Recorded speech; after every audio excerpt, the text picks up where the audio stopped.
why sanctions fail, and why power then turns destructive. Ladies and gentlemen, today's discussion is not simply about geopolitics. It is about human psychology. More specifically, it is about one dangerous question. Why do leaders continue repeating strategies that are already failing? And even more unsettling, why does power often choose self-destruction instead of adaptation? Because history shows us something disturbing. When rational options begin disappearing, some systems do not become flexible. They become paranoid. And once paranoia enters the center of power, the entire structure begins to transform. This is where sanctions stop being an economic tool. They become a psychological trigger. At first, sanctions are designed with a simple objective: to change behavior. The message is clear: cooperate, adjust, negotiate, and the pressure can ease. But what happens when the target refuses to change? What happens when the leadership interprets compromise as weakness? That is the moment the strategic game changes completely. The first phase is pressure. The second phase is isolation. And the third phase is destabilization. This pattern has repeated itself throughout modern political history. In the beginning, outside powers still believe the leadership can be persuaded. Economic restrictions are introduced.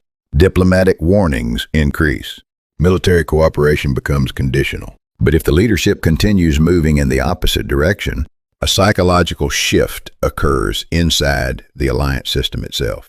The question is no longer, how do we change this leader? The new question becomes, can this leader still be trusted at all? And that is the beginning of isolation.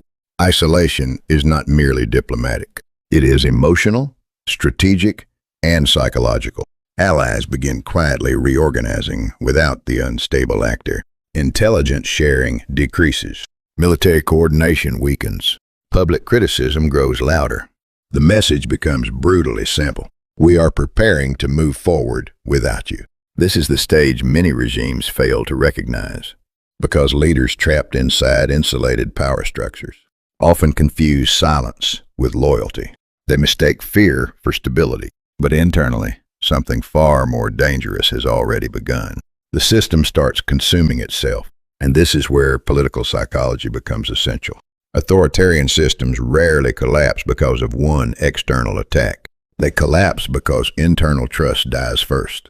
The first signal is abnormal purges. Under stable leadership, officials are replaced because of performance. But inside a fearful regime, replacements become irrational and constant. Competent people disappear. Independent thinkers vanish. Only emotionally loyal figures survive. And this creates the first fatal mutation of power. Competence becomes a threat. At this stage, loyalty matters more than results. The second signal is the explosion of loyalty competition. Suddenly, institutions no longer function to solve problems. They function to prove obedience. Officials begin over-punishing others. Extreme rhetoric increases. Internal accusations multiply. Why? Because survival now depends on demonstrating absolute loyalty, and the consequences are devastating. Policy quality collapses. Decision-making deteriorates. Fear replaces analysis. Eventually, even basic reality becomes distorted. This is the third signal: information collapse. The leader no longer receives truthful reports. Bad news is hidden. Failures are manipulated. Statistics become political theater. Because inside fearful systems, truth itself becomes dangerous. And when leaders stop receiving reality, they begin governing hallucinations. That is the moment power becomes strategically blind.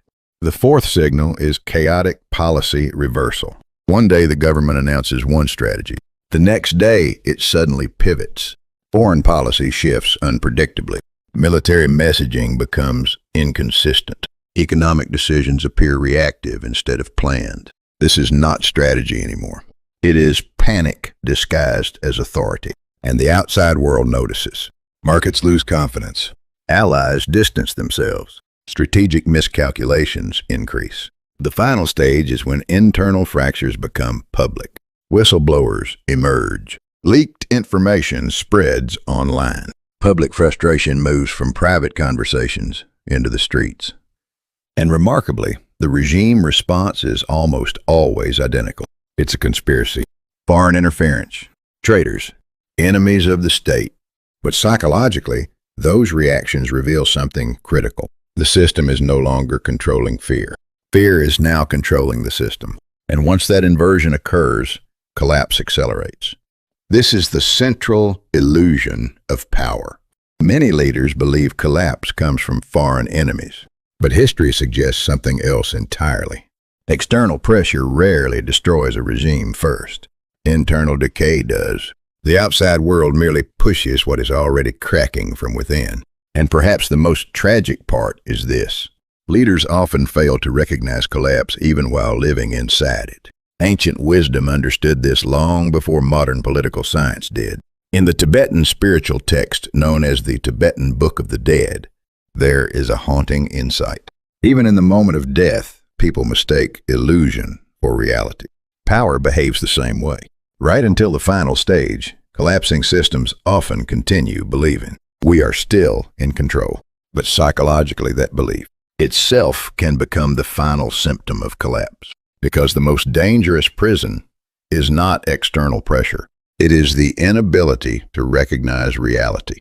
And throughout history, the regimes that fall, the hardest are often the ones that stopped listening, long before they stopped ruling.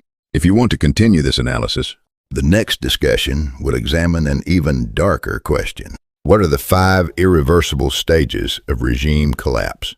And how can we recognize the exact point of no return? If this analysis helped you see global power through a psychological lens, consider subscribing, sharing, and joining the next lecture.